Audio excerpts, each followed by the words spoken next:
Le mystère du petit pan de mur jaune, tableau 4, avec Michel Houellebecq, Franck Riester et Bruno Le Maire.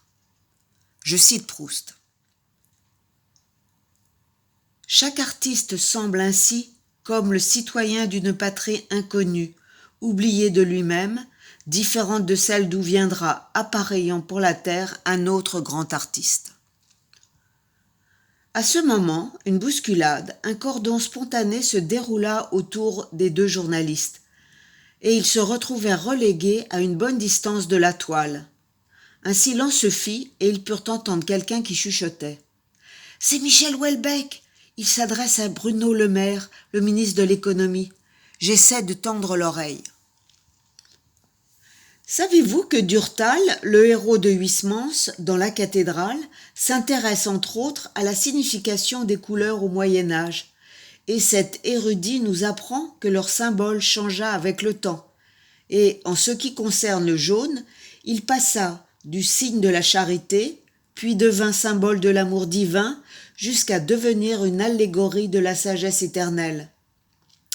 Oui, mais le jaune devint le symbole du mensonge, de la trahison, puis la couleur des Juifs, la couleur de l'étoile jaune. Vous connaissez le tableau de Giotto, le baiser de Judas ?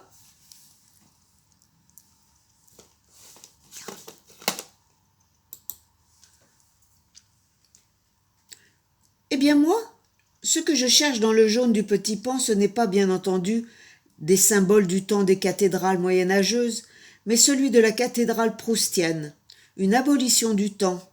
Pourquoi pas une adoration perpétuelle ?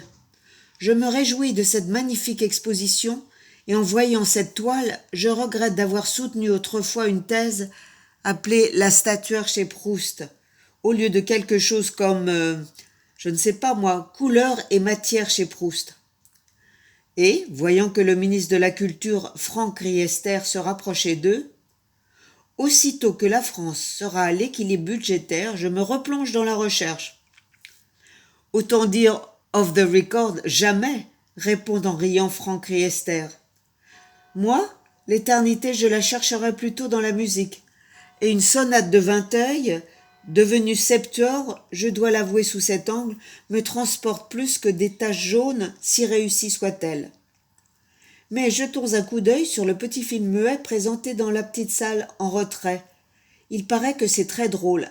Un film de 1921 récupéré dans les archives du musée, suivi d'un morceau de musique composé par un de nos jeunes talents, lauréat d'un concours intitulé « Vinteuil trouve l'inspiration dans le plus beau tableau du monde ». La littérature, la musique et la peinture enchaînées, voici un programme qui fait honneur à la plus belle ville du monde.